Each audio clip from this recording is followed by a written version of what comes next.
Bueno, vamos a iniciar. Le voy a compartir la pantalla.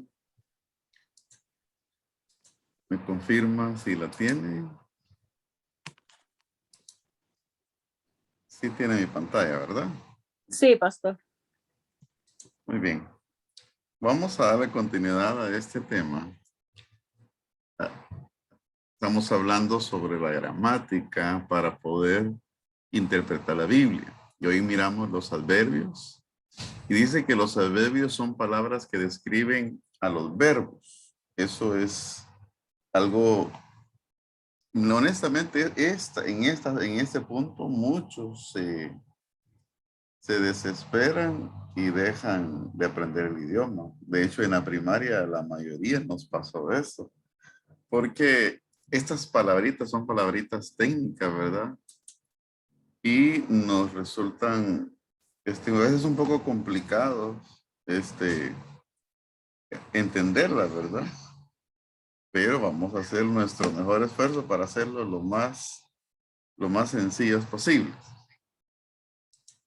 Entonces, cuando hablamos de esto, estamos hablando de que así como los adjetivos describen a los sustantivos, los adverbios modifican o describen a los verbos. Por ejemplo, cuando hablamos de verbos, es todo aquello que se puede conjugar, ¿verdad? Por ejemplo, como caminar. Yo camino, tú caminas, él camina, ella camina, ellos caminan, ellas caminan. Eso, se recuerda, sí lo vimos un poco en la primaria. Y todo lo que pueda conjugarse, eso se le llama conjugar, ese es un verbo. Pero en las oraciones o en los textos, en el caso de la Biblia, los, los adjetivos le dan una modificación al verbo. Por ejemplo, camina Cristo yo. Entonces, ahí necesitamos un adjetivo. Y normalmente la idea de un adjetivo es la palabrita que hace lógica a esa oración. Por ejemplo, camina Cristo yo, no tiene mucha lógica, ¿verdad? Entonces necesitamos reordenarlo. Y ese es el trabajo de los adjetivos. Entonces, comenzamos con poner el adjetivo al principio. Yo camino y lo modificamos porque no es camina, yo camina, sino yo camino con Cristo. Entonces ya tiene lógica. Entonces todo eso es lo que necesitamos entender en la hermenéutica. Los adverbios también pueden modificar o describir adjetivos y otros adverbios. Los adverbios nos dicen cómo es que se hacen las cosas. Lentamente, rápidamente, mal o bien. En algunas traducciones son comunes los adverbios que terminan en mente, verdaderamente y repentinamente, etc. Entonces, cuando entendemos esto, se nos hace fácil entender qué está pasando en el texto, que se vuelve la oración según el idioma español, pero nosotros es el texto bíblico. Ahora bien, hay varias clases de adverbios y de eso vamos a ocuparnos en esta clase. Están los adverbios de modo. Contestan la pregunta.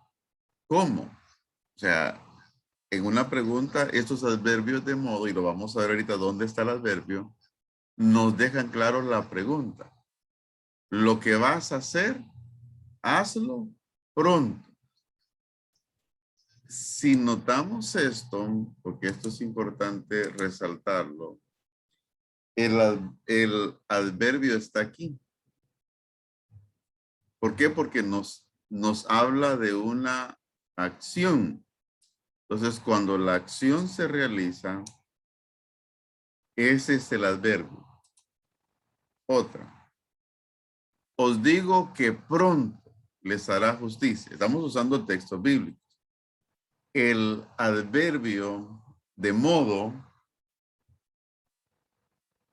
está aquí, en pronto. ¿Por qué? Porque está hablando, está contestando a la pregunta.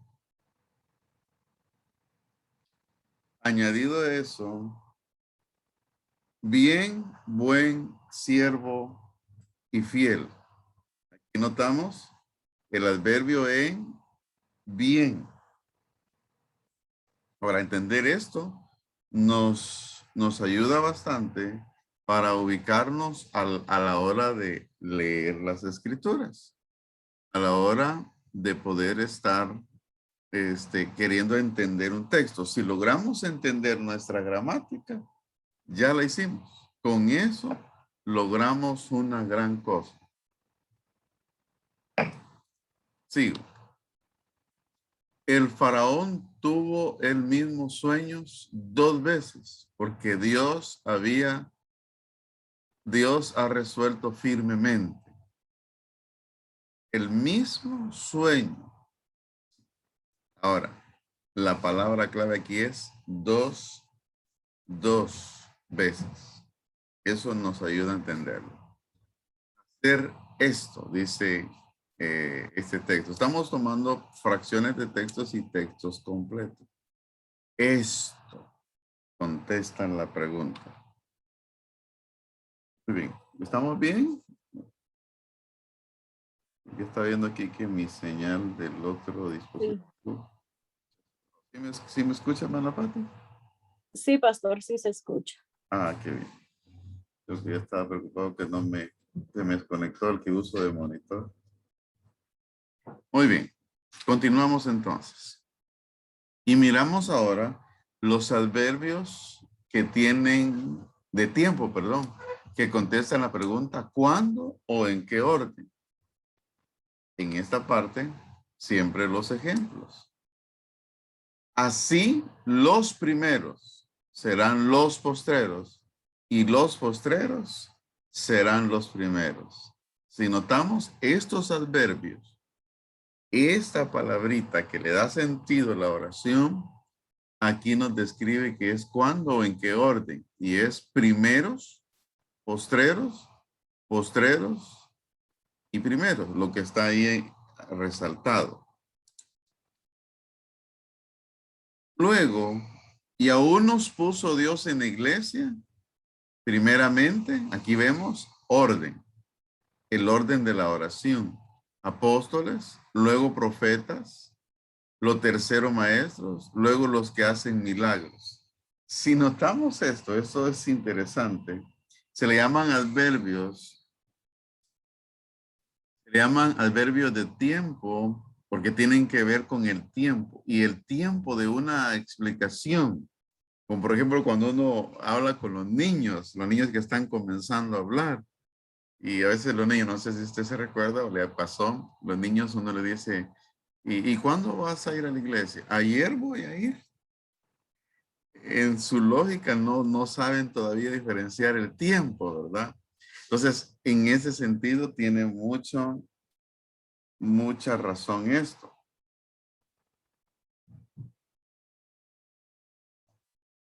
Ahora, veamos lo siguiente.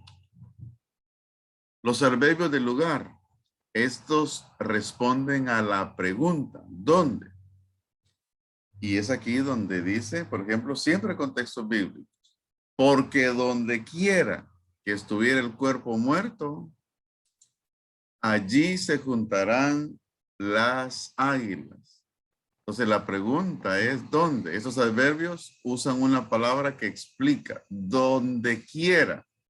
Eso siempre nos va a ayudar y nos va a facilitar la comprensión del texto sagrado. Hasta el día en que fue recibido arriba. Esta palabra, el día que fue recibido.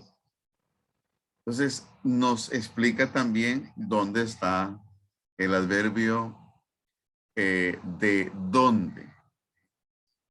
Sube acá y yo te mostraré las cosas que sucederán después de estas. siempre hay que responder a eso. ¿Dónde? Después. Y mostraré. Esto es el adverbio de dónde. Se le llaman adverbios de lugar. Ahora, los adverbios de grado o de cantidad contestan la pregunta. Y a ellos dijo, cuando os envíe sin bolsa, sin alforja y sin calzado, ¿os faltó algo? Ellos dijeron, nada. Aquí tenemos dos adverbios de cantidad. Estos responden a la pregunta ¿cuánto? Y el primero es algo y el siguiente es nada. Casi puedo creer que en tan poco tiempo hayan dejado de obedecer a Dios y aceptado un mensaje diferente. Poco. Como es cantidad, es un adverbio de cantidad. Buscamos la palabra que nos da la cantidad, que nos da la idea de una cantidad. Por eso se le llaman adverbios de cantidad. La palabrita es adverbio. Entonces, tenemos que ubicarnos si es de calidad, de lugar, o de cuándo, o de cuánto. Pongan atención a los adverbios. Son palabras que vienen de Dios. Porque si la Biblia no tuviera adverbios, así como si no tuviera sustantivos, no tendría sentido su comprensión para nosotros. Ahora, es importante esta parte. Las conjunciones son palabras que conectan a los pensamientos. Las conjunciones. La palabra conjunción viene de dos palabras latinas. Cum, que es con, y jungo, que es juntar. Las palabras son puentes de palabras. Unen un pensamiento con el otro. Ejemplos de conjunciones son así que, de modo que, porque, y, pero, sin embargo. O sea, el unir esas palabritas se llaman conjunciones. Es el hecho de buscar, podría llamarse artículo, podría llamarse, hay una palabra que se me fue ahorita. Pero es esa palabrita que le da sentido a la oración. Imagínense que yo les dictara la oración sin conjunción. O un discurso sin conjunción que dijera, hermanos, comida, no pude, viaje, ya, que ahí no hay conjunciones, pero yo digo, hermanos, es tiempo de la comida y después el viaje. O sea, esas palabritas, esos artículos, esas letritas a veces la I es una conjunción. ¿Por qué? Porque une una palabra con otra para darle sentido a una oración, a una declaración o a una frase. Ahora, con demasiada frecuencia la gente pasa rápidamente por estas palabras que conectan. Una regla de hermenéutica es cuando una palabra como por qué, fíjese en la razón por qué está ahí. Por ejemplo, vea Romanos 12:1. O sea, esas palabritas, esas letritas no están de por gusto. Por eso Pablo dice, así que, hermanos, os ruego por las misericordias de Dios que presentéis vuestros cuerpos en sacrificio vivo, santo, agradable a Dios, que es vuestro culto racional. Qué interesante esta parte. Pero nos detenemos en el artículo. Esa es la palabra que no me salía.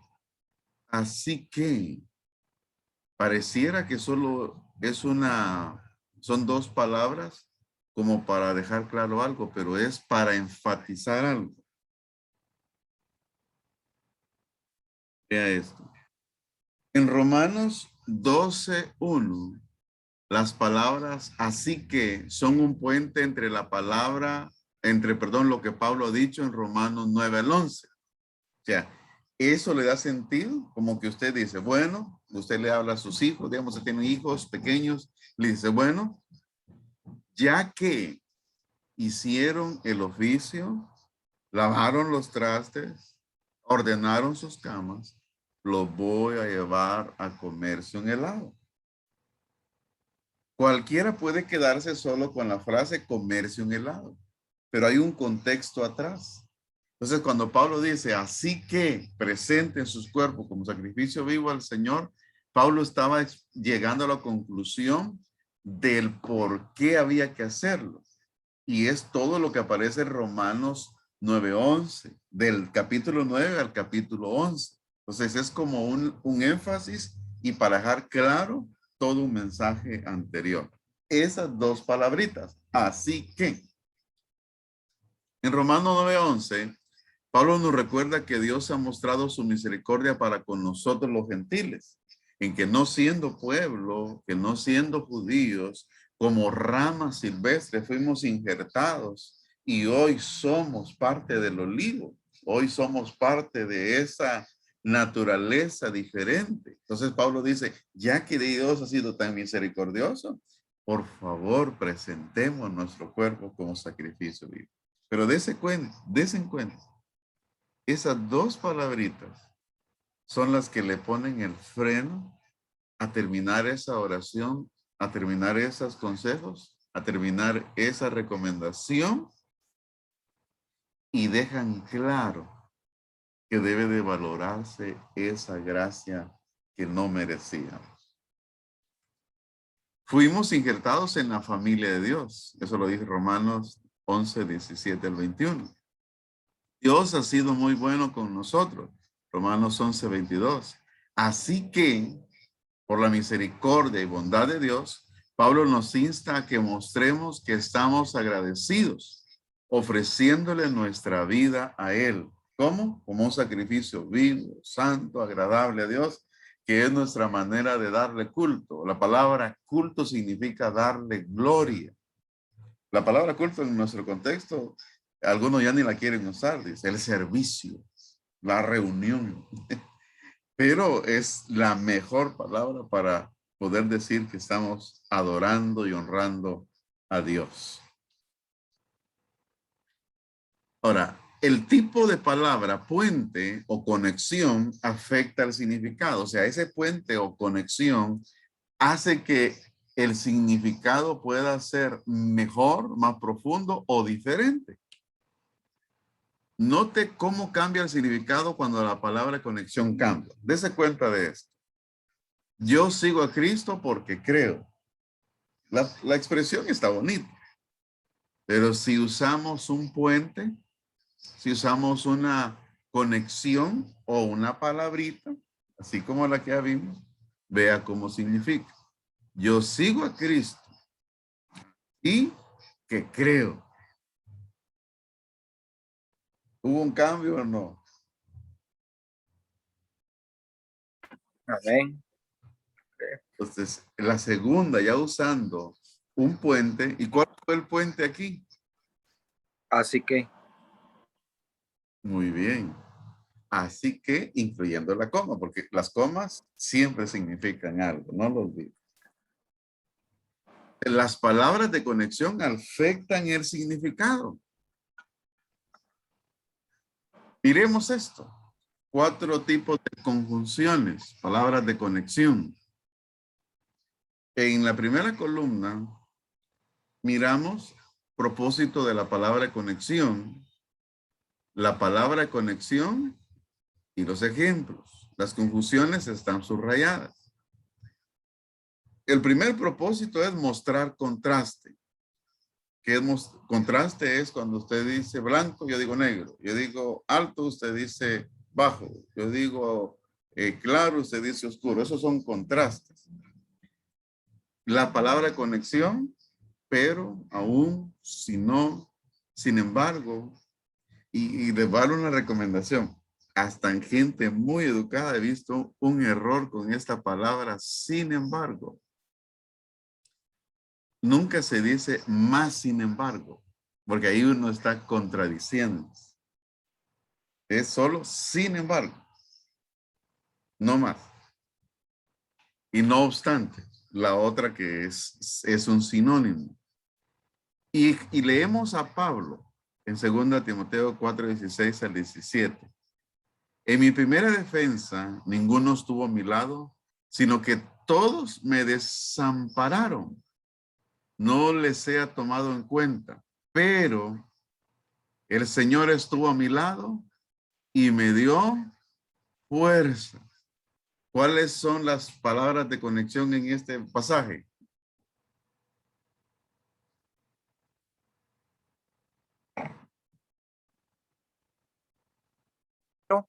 Sino y pero. ¿Sino? Exacto, son las que están subrayadas. Excelente. Es contraste, lo que le hace un cambio. Porque Pablo viene y dice, en primera defensa ninguno estuvo a mi lado, sino todos me desampararon. No les he tomado en cuenta. Pero ya es un contraste. Ya muestra otra cosa. Y eso es lo que me encanta cuando, de hecho, uno de mis motivadores a estudiar mi gramática, el español, ha sido la Biblia. ¿Por qué? Porque si no entiendo mi gramática me va a ser muy difícil interpretarla. El segundo, la segunda columna, el número 2. El propósito de la palabra conexión aquí es comparar. O ni tanto, como, no solo, sino. Esas son las palabras de conexión. Recuérdese que cuando una sola letra aparece en una oración, es un artículo y es una palabra de conexión. Esas sirven para las conjunciones. Por ejemplo, cuando uno estudia el hebreo, en el hebreo es que pasa eso. El hebreo, para traducirlo al español, hay que usar palabras de conexión, porque cuando uno lee la oración, no las tiene para la gramática nuestra. Entonces, a eso se le llama la operación de traducción que se llama inferir. Se le agregan esas palabras de conexión como armar un rompecabezas, ¿verdad? Entonces, se le agregan esas palabras de conexión para que la oración y el mensaje tenga sentido. Ahora leemos Hechos 28-23. No solo dice, sino ni en este siglo, ni en el venidero. Mateo 12:32. Persuadiéndoles acerca de Jesús, tanto por la ley de Moisés como por los profetas. Entonces, este ejemplo de conjunción es de comparar. Entonces, las palabras de conexión aquí le dieron un sentido a lo que se dice. Entonces, hay una comprensión. La idea es comprender el mensaje. Veamos la tercera. La tercera, el tercer ejemplo de conjunción. Hacer transición es el propósito. Cambiar de un pensamiento a otro. Palabras de conexión usadas. Finalmente, por último, entonces, también y. Y miren qué interesante. Marcos 12:6. Por último, teniendo un hijo suyo. El versículo sigue. Por lo tanto, podría también ser aquí. Estos ejemplos, de hecho, si nos pusiéramos a buscar ejemplos de cada uno de este tipo de confusiones en nuestras Biblias, las hallamos y nos sorprende cómo el versículo llega a tener más sentido, porque las confusiones bien nos pueden decir, esto está enfatizando lo que está escrito en este versículo atrás. El último ejemplo, en el propósito de la palabra conexión, unir una condición con una acción o una promesa? Sí, entonces, condición, porque si vivimos conforme a la carne, vea esto, una promesa, entonces moriréis. Condición, más si por el Espíritu hacéis morir las obras de la carne, promesa, entonces viviréis.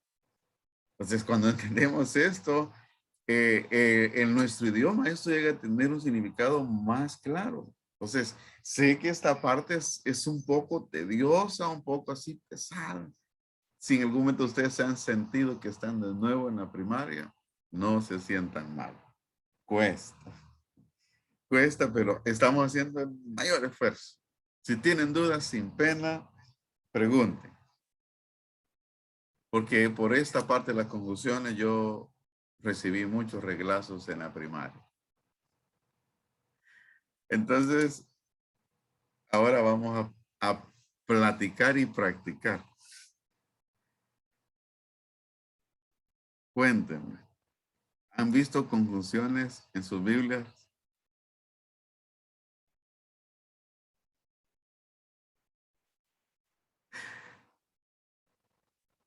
Sí, pastor. Esta Hay parte muchas. del estudio nos resulta bastante, ¿cómo le podría decir yo? Es como la cuesta, estamos en la pura cuesta. Y de ahí vamos a subir otro volcán, no es que ahí se acaba. No les voy a asustar más, pero por ejemplo nos va a tocar la parte de conocer las figuras retóricas. ¿Qué son las figuras retóricas? Por ejemplo, las hipérboles. ¿Han oído hablar de hipérboles?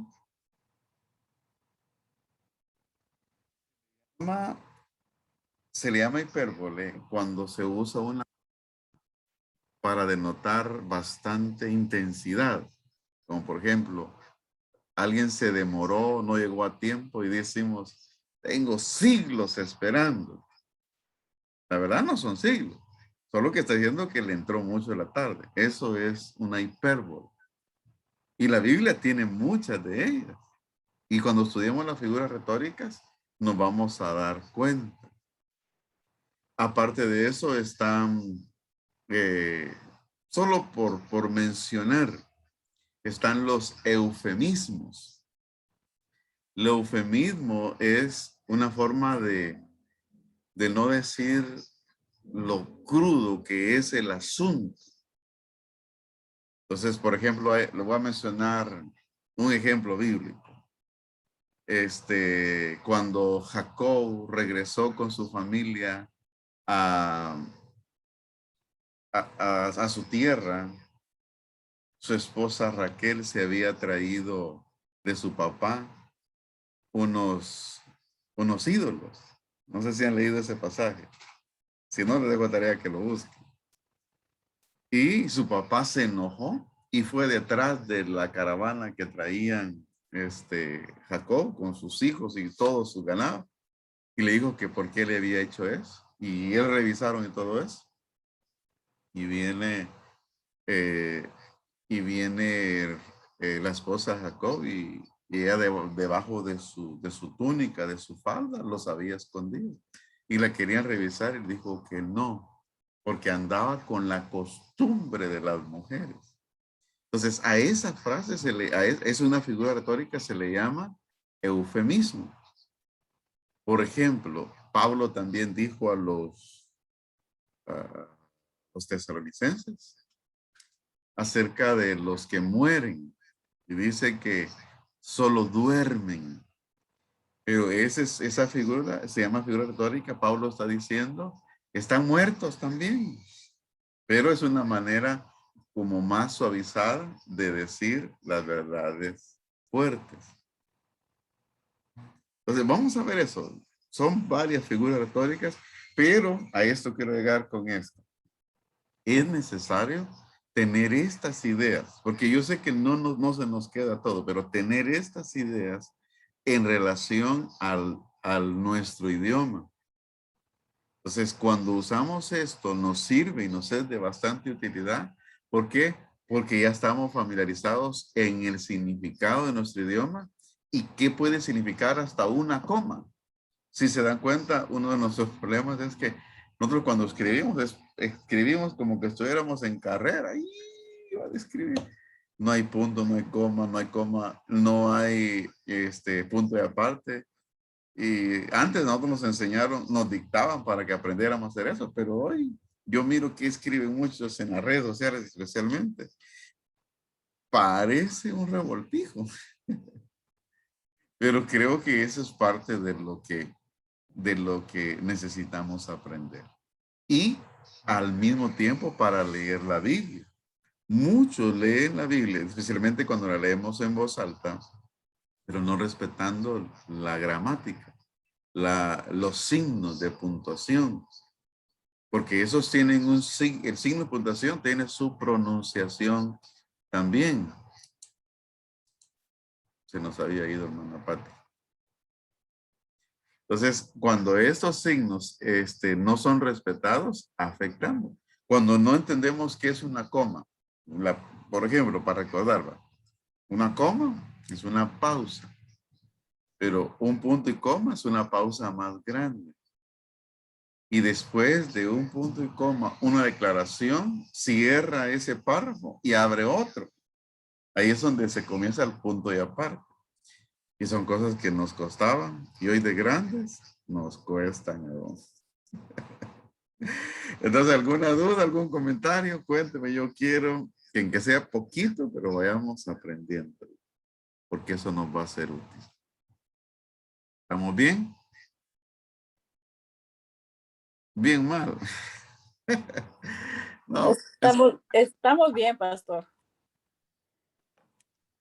lo que voy a hacer es que les voy a mandar, tratar de mandar lo más luego posible las notas para que se estén familiarizando más, especialmente esta clase. Esta clase era más complicada y quise hacerla cortita para darle oportunidad a hacer este diálogo porque los adverbios, es como recuerde que todo tiene que tener un nombre, ¿verdad? Por ejemplo, hermano Emilio es músico. Para alguien que no sabe de música, por ejemplo, el solfeo que le llaman, no tiene mayor sentido. Pero un músico luego se conecta con eso y lo sabe interpretar. Hasta una tecla que suena, cualquier músico dice, esta es tal nota. Y aquí mismo, aquí necesitamos eso. Y especialmente algo que nos sirve, porque el idioma nos sirve en todo. Aún para la música sirve el idioma, ¿no, hermano mío? Pero tenemos que aprender a usarlo bien.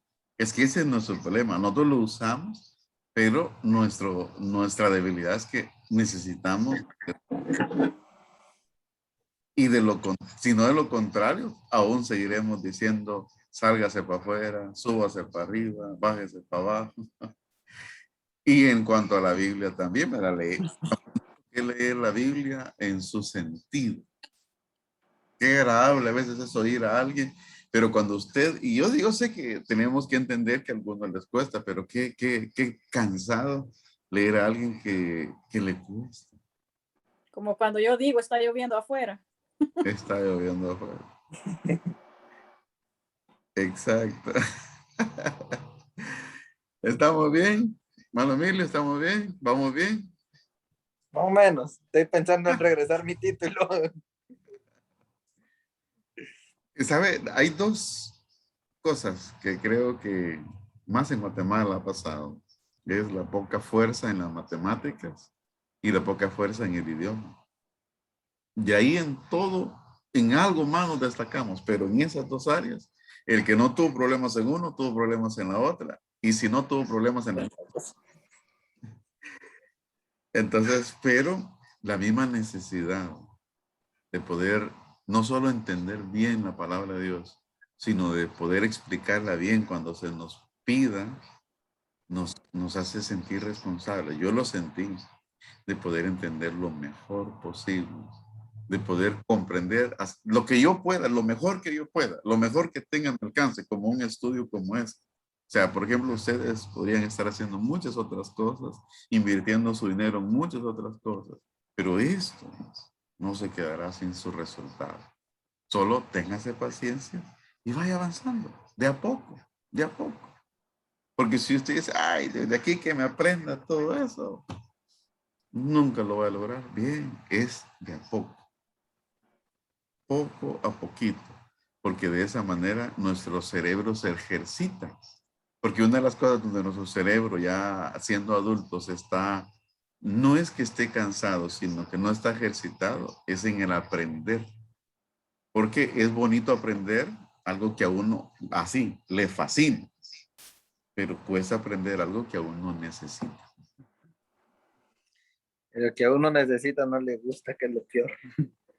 Sí, sí, la verdad sí le cuesta a uno. Por ejemplo, aquí donde yo estoy, esta es mi oficina. Hay veces que yo ya me quiero ir a dormir, pero necesito estudiar porque mi tiempo está medido. Por ejemplo, ahorita yo termino con ustedes, doy clases a otras personas. Entonces, pero para hacer esto ahorita tuve que prepararme mucho tiempo antes. Entonces, ese esfuerzo. Y uno dice, "Ah, está tan difícil, no voy a aprender". A mí, de hecho, yo, el decano de la institución donde yo estudié, estábamos a punto de terminar el estudio y estábamos almorzando y me llegó a sacar del comedor y me dijo, era un gringo, Eliú, súper del griego. What? Súper del griego, maestro, decir que no llegaste a la nota, porque se ganaba con 80. ¿Y cuánto tengo yo, perdón? Tener 76. Y yo me fui de esta porque ya ni comí. ¿Y cuál es la solución? Le dije. Decliname estos verbos de esta oración.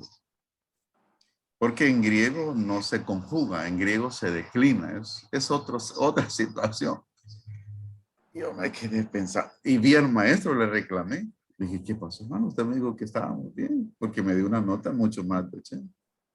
Y me dijo él, es que esa gringa que lleva el control no lo apuntó de seguro. Pero en total tengo que trabajar eso. Y cuando uno está así nervioso, asustado, incomodado, le cuesta concentrarse, ¿verdad? Ya no comí. Me fui a trabajar eso. Y me puso, ¿no? Tres operaciones bien difíciles. Logré terminarlas. Y me dijo, ok, me dijo, no te poder dar más puntos, solo los 4 que necesitas. Y hasta saqué el estudio, pero a última hora pasé ese sufrimiento grande. Entonces, y este estudio que nosotros tenemos es un estudio autodidacta. ¿Por qué se le llama autodidacta? Porque aquí no hay evaluaciones, aquí solo hay el diálogo, la interacción, preguntas que el alumno tenga y el conocimiento que queda. Porque al final usted decide qué toma y qué hace con lo que toma, de lo que hay que aprender. Entonces, lo poquito que vaya comprendiendo, de una vez practíquelo. Lea la Biblia con intención de ir descubriendo el idioma. ¿Qué significa? ¿Qué quiere enfatizar esa palabrita, esa letra? ¿O qué está diciendo ahí? Y si le llama la atención, vaya a una Biblia de estudio. ¿Qué significado le da? Y eso es lo que nos va a llenar de conocimiento. ¿Estamos bien? Bueno, yo digo estamos bien porque en que sea algo avanzamos. Yo estoy consciente que no todo se nos queda. Porque, de hecho, a mí un requisito en el estudio que saqué era aprenderse de memoria el alefato, es la gramática hebrea, el alfabeto, la gramática griega, y es bien complejo, bien complicado. Y, por ejemplo, donde yo estudié, usted entra a la institución y usted ni conoce al maestro, el día que entra ya tiene un pizarrón lleno de todas las tareas que tienen que tener lista para el siguiente día. Y no son tareas chiquitas, leer un libro, resumirlo, leer un libro, comentarlo, hacer una investigación y todo el libro, del libro, del libro. Entonces aquí vamos suavecito, si siente duro, hágase un poquito el esfuerzo, le va a ayudar. Bien. Bueno, entonces oramos al Señor Y vemos que nos miramos el próximo martes. Pastor, una pregunta antes de que terminemos. Dígame. ¿Cómo se puede o qué es lo que debo estudiar durante la semana, pues, para agarrarle más la cosa a esto? Porque yo si ando perdido, de perdido.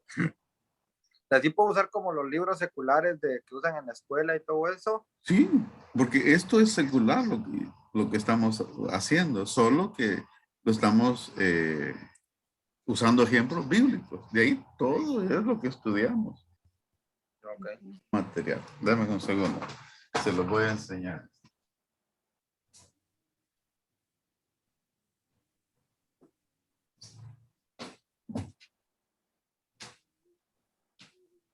Ya lo voy a asistar otra vez. Dijo Marlin, más libros. Biblioteca Práctica de Comunicación. Este lleva conmigo 15 años. Y son todos estos tomos. Por ejemplo, ¿verdad? Lo que estamos pensando. Ortografía, Pero sí. gramática, vocabulario, expresión, Máster comunicación. expresión oral,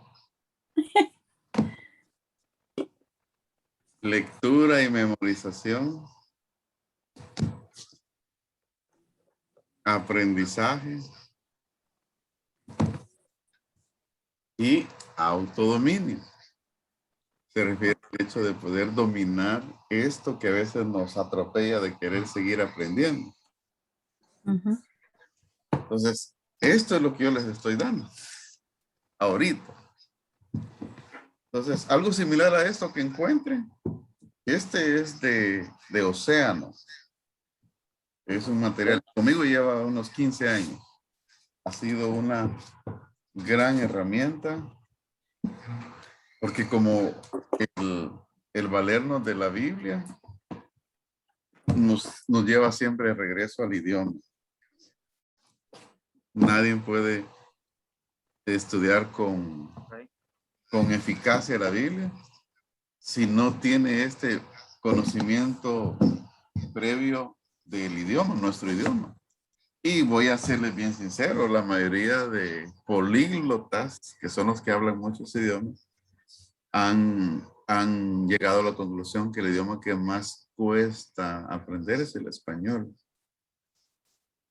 Porque el español tiene una riqueza de vocabulario, de verbos, una riqueza de adjetivos. ¿Por qué? Porque en nuestro español existen montones de sustantivos, adjetivos, verbos, adverbios, que nosotros, una palabrita puede tener varias palabras más, una sola.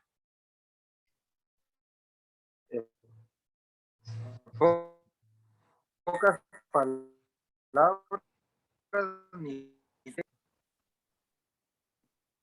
Dice que ahorita sí le escucho. Se le frizó. Cuéntenos otra vez. Le digo que en pocas palabras yo ni sé inglés, ni sé el español, le digo. Serio, ¿verdad? Sí, cuando uno llega a esa conclusión, ya es un avance. Cuando uno llega a esa conclusión. Entonces, Okay. yo he tratado, porque le soy sincero, he tratado de llevarlo casi que de una vez a la práctica, comprendiendo y practicando, porque todos esos ejemplos y el diálogo que hacemos es una práctica, porque el idioma, como es enseñado normalmente, es aburrido, es tedioso. Y uno solo, por ejemplo, cuando estudia uno un idioma, uno tiene que conocer su alfabeto, qué significa, tiene que conocer los pronombres y saberlos conjugar. Entonces, si yo lo llevara por ese punto, solo yo viniera a esta sesión. Ay, señora Ma. Entonces, pero es de a poquito. Tal vez no castigarse, sino cada vez que estemos aquí, apuntar dudas, preguntar, para buscar la manera de de enseñar hasta con ejemplos. De hecho, si ustedes se dan cuenta, yo les pongo ejemplos puros de la Biblia. ¿Por qué? Ujú. Es nuestro tema de estudio y es un lenguaje, es el lenguaje nuestro, ¿verdad? Es nuestro idioma. Ujú. Para eso se los recomiendo si ustedes como que quisieran ser más técnicos, o sea, más apegados al idioma, no solo para aprender a expresarse, no solo para aprender a leer, porque normalmente decimos que leemos, pero una cosa es descifrar la letra y otra cosa es tener esa capacidad de comprensión. Y eso es algo que se aprende. La habilidad de memorizar, eso no es nato, eso se aprende. ¿Cómo memorizar? ¿Cuáles son las técnicas de memorización? Entonces, aquí en Guatemala, esta biblioteca que hemos estado hablando, ya no la he visto que la vendan. Ya no la he visto. Pero de repente alguna similar que hay, les puede ser útil, ¿verdad? Pensando en un proyecto a largo plazo para crecimiento personal. Amén. Yo he comprado, de hecho, Dios me permitió estudiar filosofía hace algunos años y estudié psicología también y esos materiales son caros, caros, caros. Y yo me endeudaba en el sentido de que no podía comprarlos al contado, los compraba a plazos y a veces tenía un dinerito ahí, lo tenía que ir apretando para cuando llegara al cobrador. Y así fue que hice esos libros. Y hoy pues son parte de mi biblioteca, que cada vez que yo los vuelvo a consultar, yo recuerdo mucho de lo que aprendí. Ujú. Entonces sí se puede, solo hay que tenerse paciencia y avanzar de a poco, de a poco. Ok. Entonces, voy a mandarle las notas, voy a tratar de hacerlo luego. Sería bueno si las pudieran imprimir y estar repasándolas. Más que todo leyéndolas. Amén. Muy bien, seguimos el próximo martes, si Dios nos da vida. Oramos. Sí, gracias. Gracias, pastor. Dios, gracias por tu fidelidad. Gracias por darnos este gran privilegio de poder compartir una vez más, Señor, en este estudio. Por favor, bendice la vida de hermana Patti, hermano Emilio. Gracias por su esfuerzo de estar aquí. Sus vidas están en tus manos, mi buen Dios. En el nombre de Jesús te pido que los guardes, que los bendigas. Guarda a mis hermanas que no pudieron estar. Tú sabes las razones. Por favor, danos una buena noche y un buen descanso. Amén. Bueno, que descansen. Feliz noche. Amén, Bien, pastor, gracias, pastor, igualmente. igualmente. Feliz Ojalá noche. hayan hallado las patas de la cama. ¿No las hallaron? Ay, Señor. Las trajimos solo así. Bueno, Dios les bendiga, pues, que descansen. Buenos días, pastor. Feliz Amén, noche. pastor. Bye.